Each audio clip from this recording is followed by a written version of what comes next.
Okay, so hello, welcome to the interview, Mark and Christine. It's an absolute pleasure to have you both here today. It's also really interesting to interview two people working together because all of my previous interviews have been with individual entrepreneurs. Perhaps you could both kick things off by telling us just a little bit about your own personal backgrounds leading up to becoming Eazi-Business partners. So our journey is a long one. I first went into business in 2007 as a strategic business consultant, transforming businesses from the very old on-premise situation to the cloud, which we're very, very familiar with today. So when my first amazing contract with the utility company came to an end, I then sought out something else that would be a good business match when the consultancy was quiet. And I discovered Easy Sites at that time. And it was a very different package, but I loved what Zach had done historically in the fact that he's completely evolutionary, always learning new things about the market and then adding them to the franchise tool. So what I initially did was I wanted to start it as an addendum to my consultancy practice. Now, I looked at all the agreement, was great. I'm going to go ahead. And then consultancy got really, really busy. And so I didn't go ahead at that point in 2008. But come 2020, when the market was changing again with home working, the industry that I'm from, telecommunications and the digital world, everybody in our business wanted to do home working. It seemed a great, and you probably wondered why I was so quick to jump back in. Great opportunity and time to jump back into Eazi-Business. The model had changed somewhat. It was now split between sites, apps, and SEO. As I thought back in 2008, this is an evolutionary model, and that just sealed the deal for me. So we came back 2020. I was working with a lot of big tech at that time.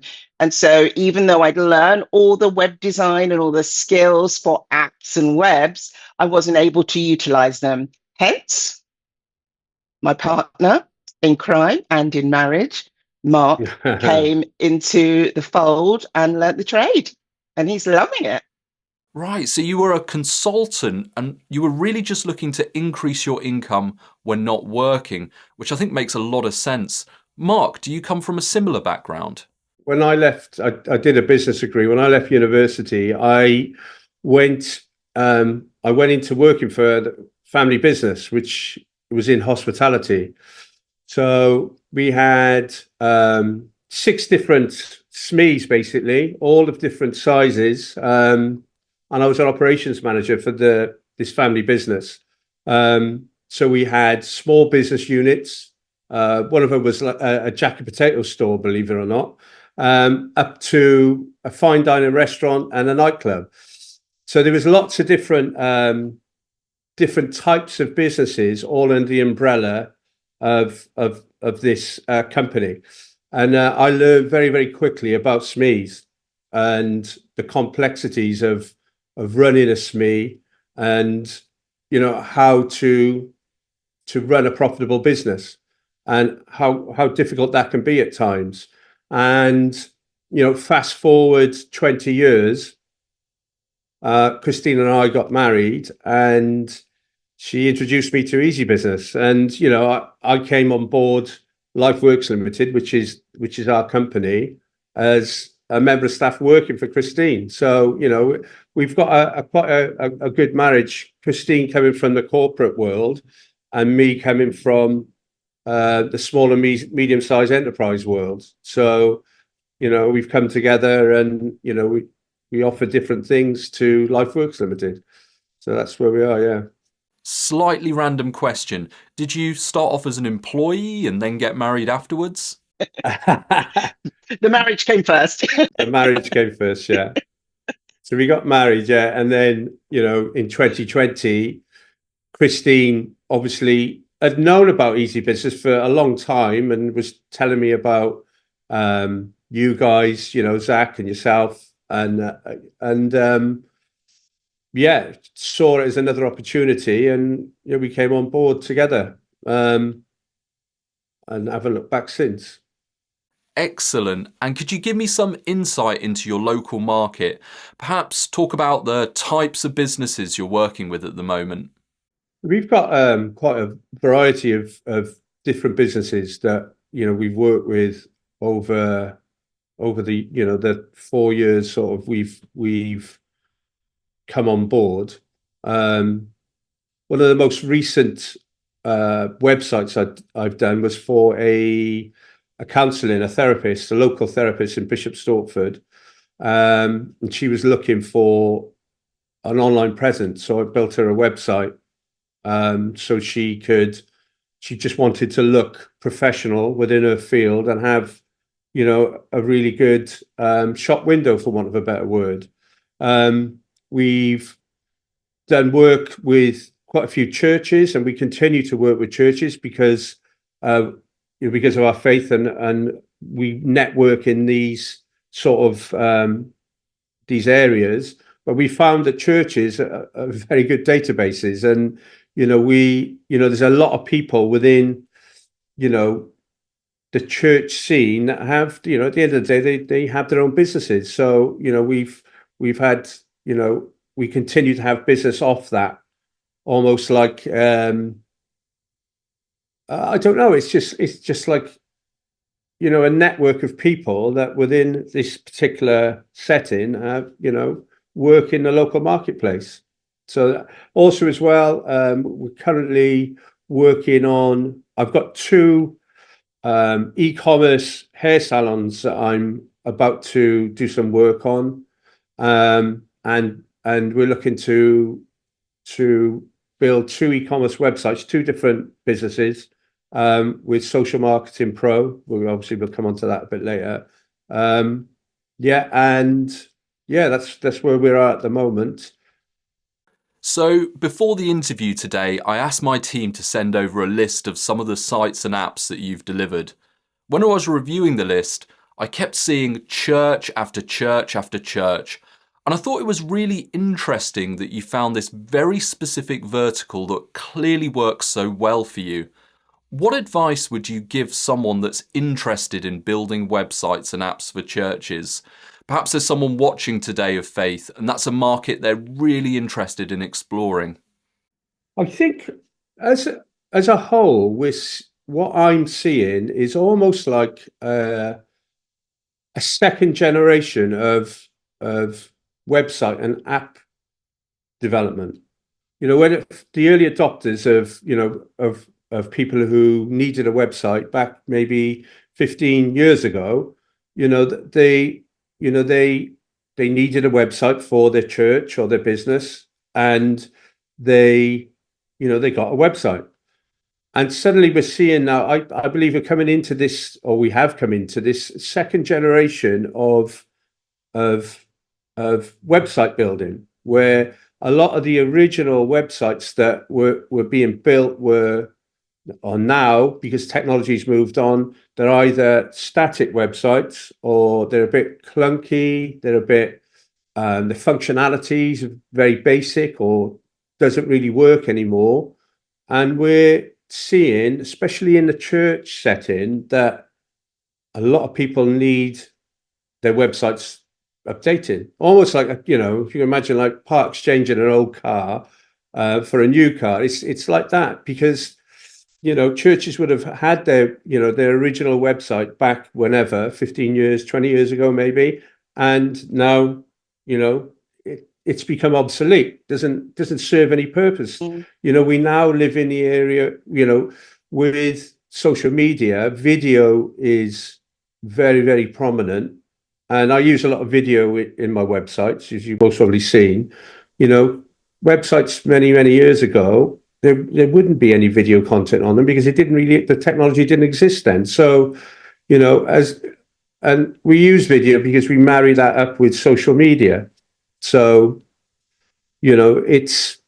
technology's moved on. So my advice would be to anybody that's trying to get into that faith setting would be to embrace, the new technologies that are out there. User-generated content is a massive thing that we believe in. You creating massive. bespoke content for our customers as opposed to off-the-shelf content. I mean, you can get off-the-shelf content. We do use, off-the-shelf content sometimes, but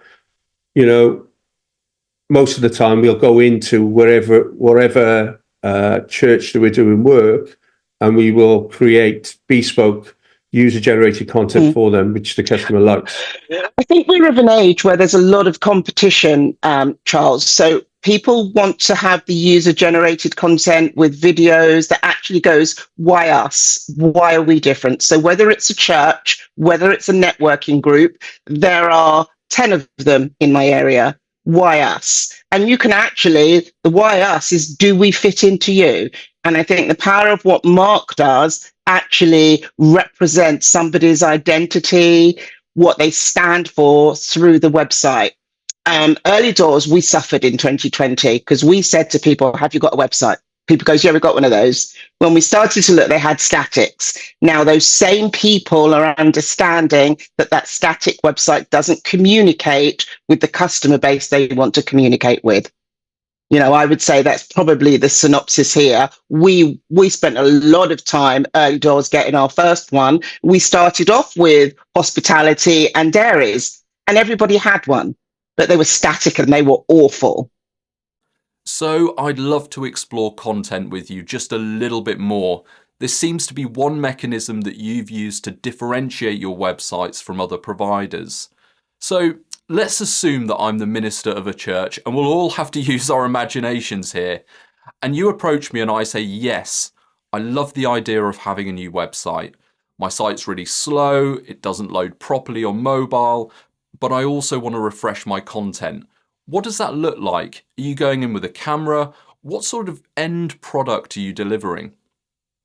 Well, yeah, we go in with a camera. So we will usually go into a service.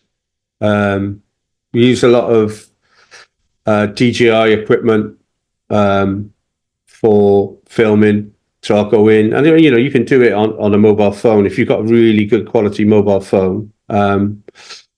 Then yeah, we go in and we take footage. So there's one particular, the most recent church I did. I took some video footage. I actually had to ask the people greeting people into the church to actually act out a scene. So I said, right, okay, can you act out greeting some of your parishioners? So I filmed them. It was all sort of rehearsed and on the moment. Do you know what I mean? It was in the moment. It was just come to me, and I did a panoramic view of the front of the building with the people greeting people into the church to represent it being a welcoming place. And then I did some footage inside the church, just people praising and worshiping, and just took some different scenery. I mean, we've done a couple of them. We did a church in South London, and again, same thing. I went into the church and I, created user-generated content, video content, and it is a bit. It can be. It feels a bit intrusive. Do you know what I mean? Because you're you're in the middle of their meeting sort of thing, and or their service, but it's a one-off for them, and it's for the greater good of them publicising, what they do. And I think it's a very good way of getting a feel for what's going on. So yeah. And at the end of the day, people by people. So if there's someone that's why the internet and all the social has built up such a massive business ecosystem, because it's somebody like me that thinks like me, that does what I want, that thinks, desires the same things I desire. And so even we're finding with our now salons that Mark's working with, the salons want the same thing, because we might be in the same town, but I do this, and I treat my customers this way. Excellent. And thinking about both of these verticals, salons and churches, are you now getting referrals in from similar businesses? Are you attending networking events that are specific to these sectors? How are you acquiring new customers within these verticals? So the most recent church I did, we've got a customer, our first Business Centre Pro from that church, and he, quote unquote, said to both of us, he said, "I saw the website," and he said, "I got quite jealous of the website because mine doesn't look like that." So off the back of that, we've sold. We've come into release. It's not selling as such. We come into a relationship with this person, and we're gonna get involved with his business, and he's coming on board with Business Centre Pro, and he's going to have a website at some point this year as well. And that's a given. He's because he said, those were his words. So, and this is what I'm referring to when you look back at sort of I call them first generation websites. You know what I mean? Because his website is a first generation website. It has functionality, but nothing compared to what Eazi-Business websites are capable of offering. A lot, functionality wise. And along with the reporting and the metrics that come with that as well. And then Business Centre Pro, how Business Centre Pro come about, that he was paying a company £300 a month for SEO, or that's what he called it, SEO. And the reality of the situation was that he was actually getting, for £300 a month, monthly updates on his website. And again, and a telephone call. Yeah. And first generation SEO, I think a lot of people with SEO, when SEO first came out, people were, very good salesmen were selling SEO, but I don't think anybody, I don't think any customers actually knew what they were getting. And he said that he would get a phone call, some updates on his website. And did he say an A4 page of, He didn't get anything written. So when we obviously showed him the Business Centre dashboards to actually review how his advertising is going and how his SEO is going real time, completely said, "This is so much better than I've ever had." They would, send me a one-liner if this is what's happened. I think it's really that we're able, through the Business Centre Pro, be able to sell the return on investment. So like he said, he spent £1,000 1 month on PPC, and he doesn't think he got any contacts from it. He has no idea. So you've talked about two separate customer acquisition strategies. Number one, building quality products, amazing apps or sites that get other businesses jealous. They see them and they think, wow, I'd love to have a beautiful modern website with a great video running in the background. And then you also talked about the Business Centre and how that's now being used to onboard new customers. You mentioned a customer that took this product and you were certain they were going to take on a website later in the year. Could you talk to me just a little bit about how you use the Business Centre in your sales process? When do you talk about it? When do you introduce it? Well, Christine has, do you want to explain what he does for a living, Christine, and how you were able to talk about his industry? Yeah, so I hate to say it, we don't sell anything. And that's the first thing that absolutely scared the bejesus out of Mark. We don't sell anything. Everything is a consultative relationship. Our business is about the success of your business. And that's our main ethos. So that kind of took the kind of the air out of it for Mark. So we're working with a physiotherapist at the moment. We've been working them for a year. We haven't got their business yet, and they're scratching their head going, how do you...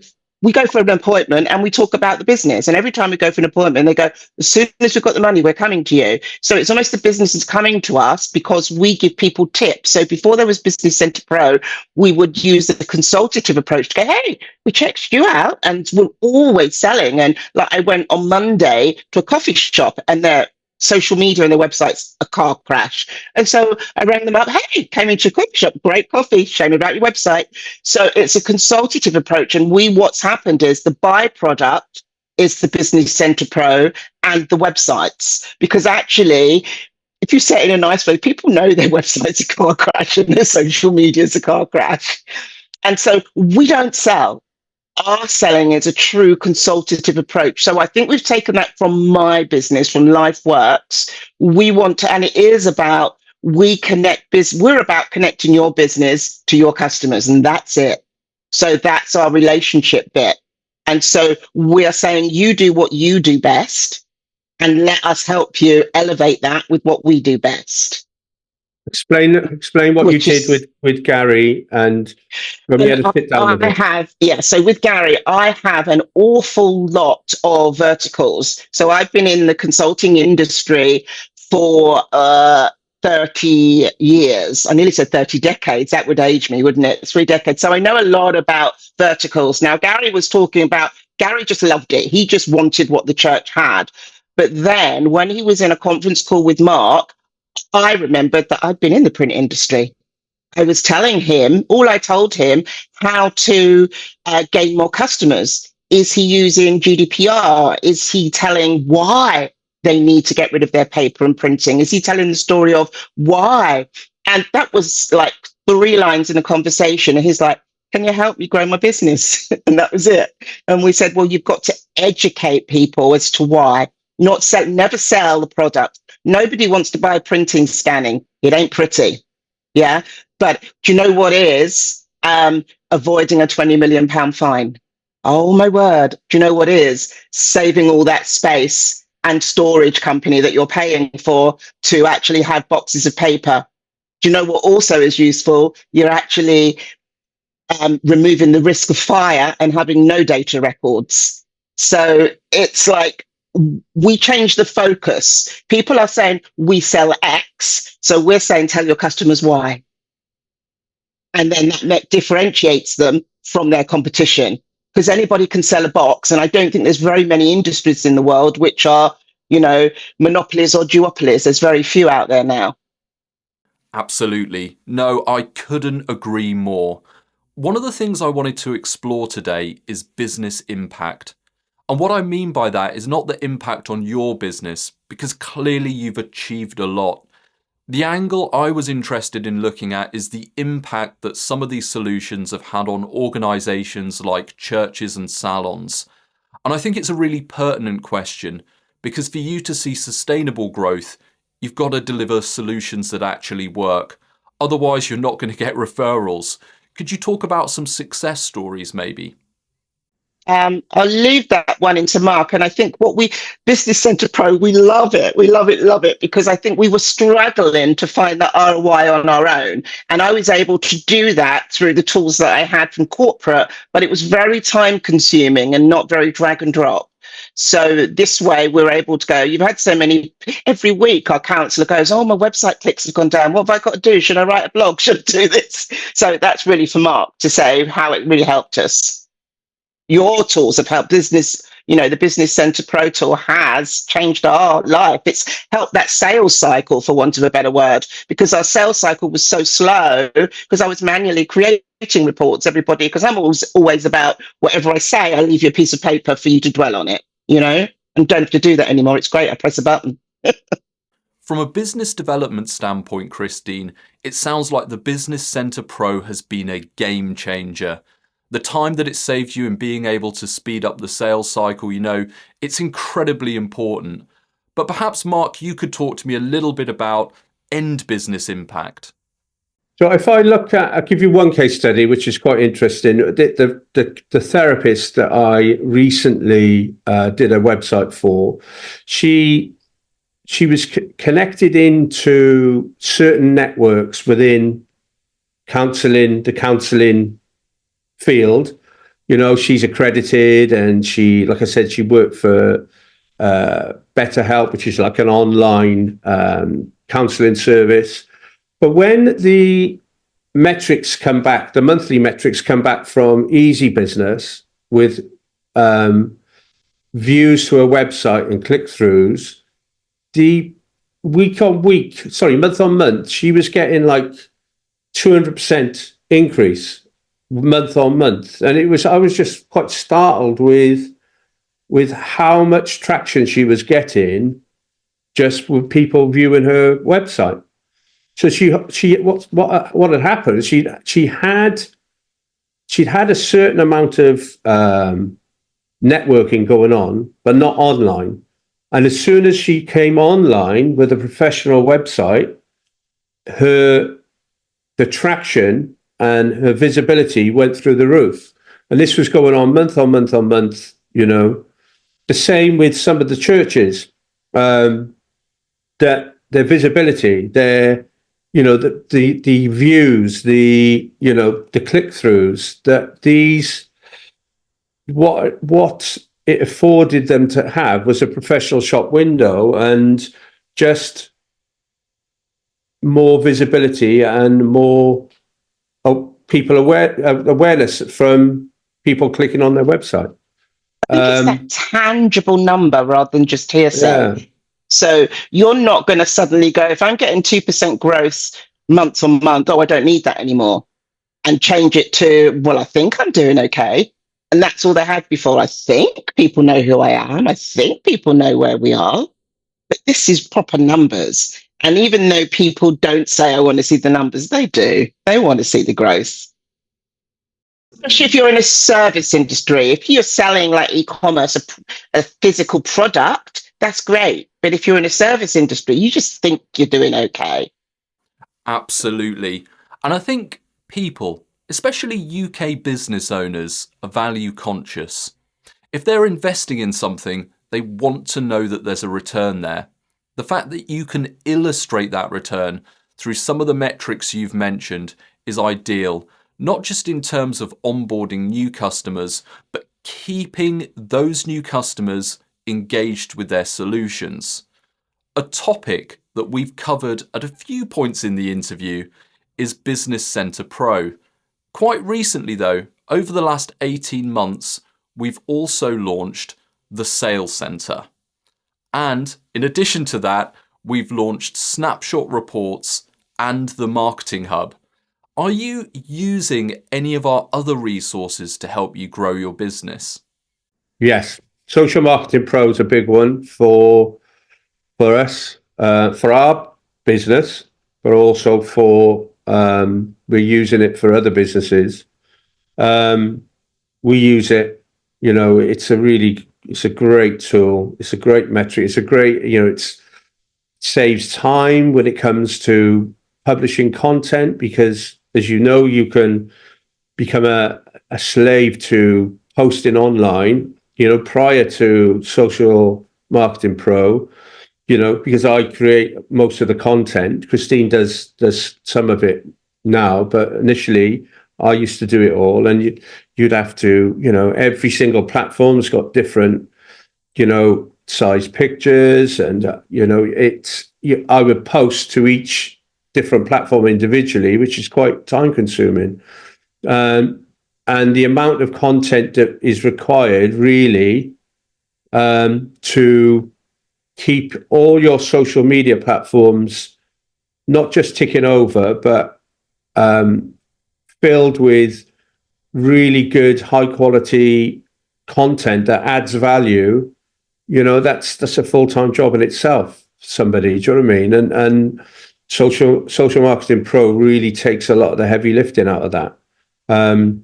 Plus, and the metrics that come with it. So we plan on using that a lot in the future.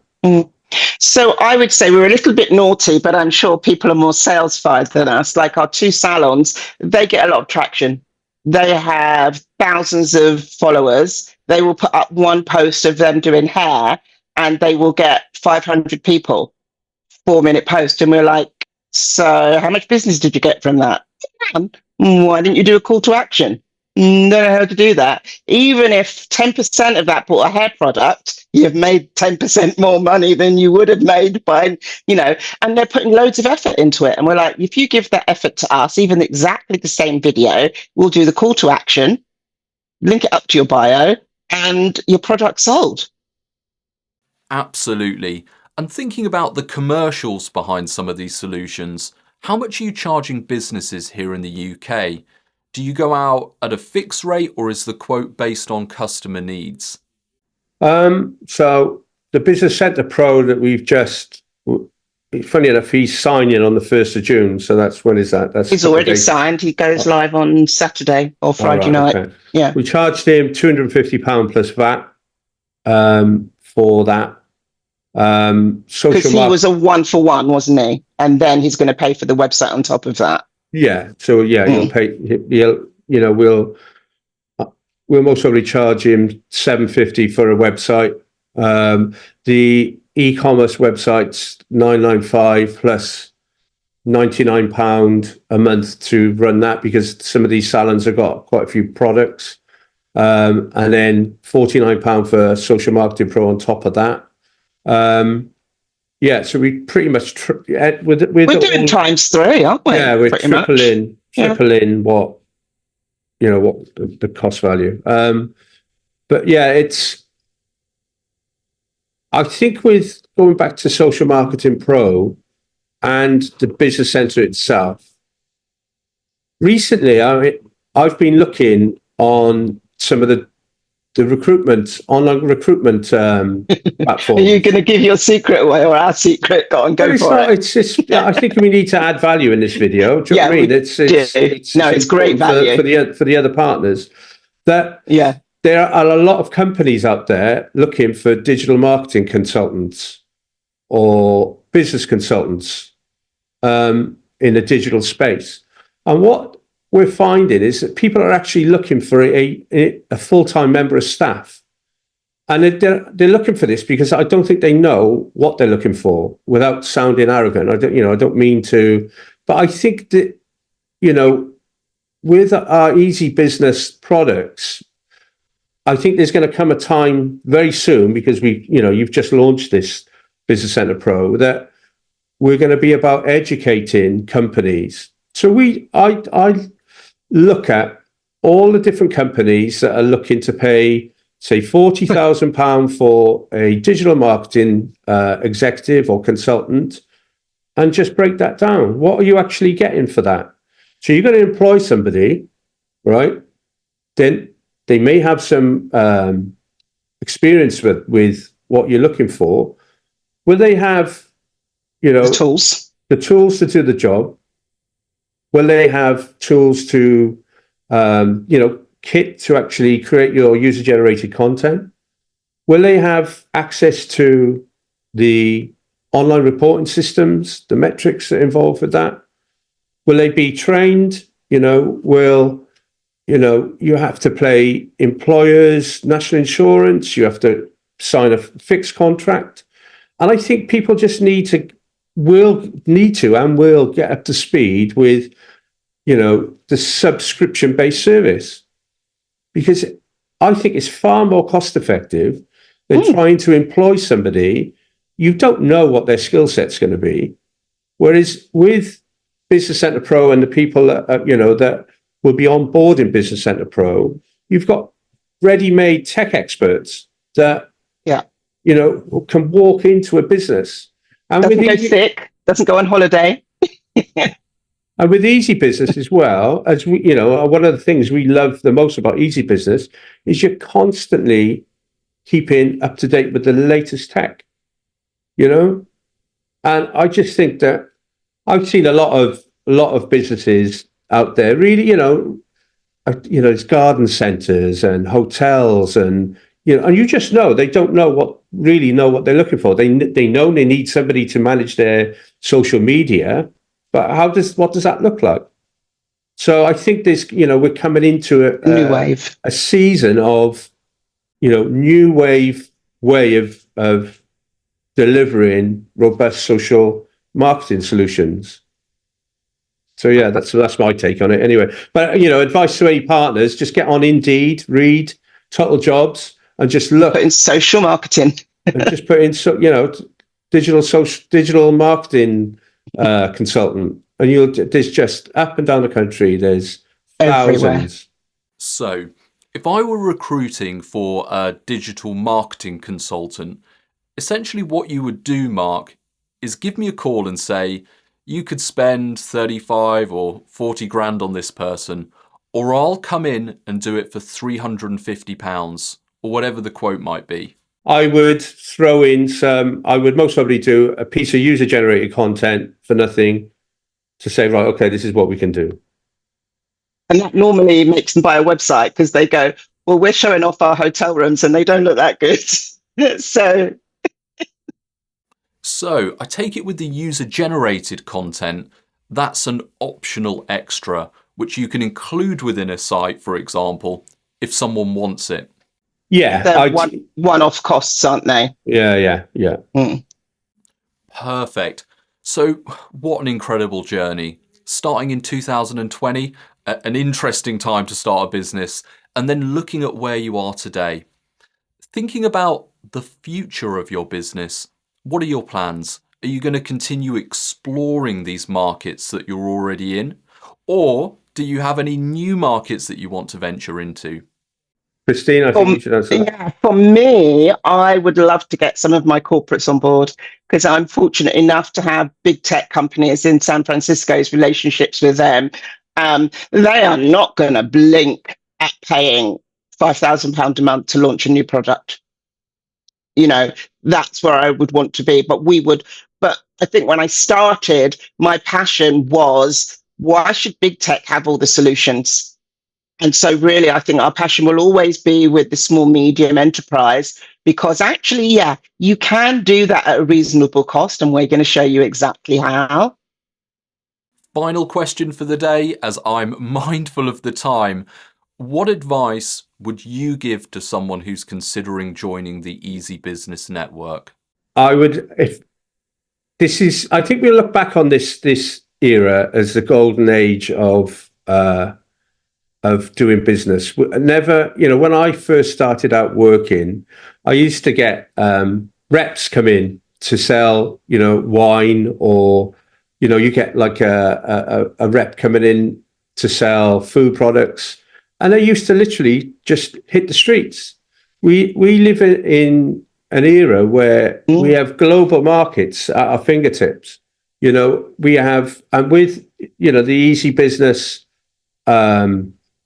platforms and technology that we have as partners, if you're quite entrepreneurial in spirit, this is an amazing time to be wanting to start up your own business and walk alongside other businesses. It's to any young entrepreneurs out there, if put it this way, if I was 25 and I had, a couple of quid in the bank, I would be buying into, a franchise with Eazi-Business, because I just think that we're living in a time where it's down to, if you've got a bit of kudos about you, and like I said, you're quite entrepreneurial by nature, the sky's the limit, really. And as long as you want to put in the hard work, you can tap into markets that you would never have been able to do 20 years ago. So, it's really exciting times. And with the Business Centre Pro, do you know what I mean? You're able to become a business consultant, for some of these businesses that really need some direction at the end of the day. They're very good at what they do. If you're a florist, or, you've got a coffee shop, or, do you know what I mean, a hairstylist, you're good at what you do. And generally, you're not going to have time to, invest hours and hours dealing with your social marketing, dealing with your reputation management, dealing with, all the other factors, your advertising intelligence, nurturing your local SEO. You're just not going to have time to do it. So for some budding entrepreneur that wants to come into this industry, you could become the expert in the room for businesses up and down the country or around the world. It's down the world. So that it's a golden era we live in, I think. Yeah, definitely. Well, I think that's probably the perfect point to end the interview, on a really optimistic note, thinking about our industry and also the future. I'd like to thank you both today for giving up your time. The interview ended up going on just a little bit longer than planned, But having said that, the strategies you've shared today are really valuable. So thank you again. Thank you. Thanks, Charles.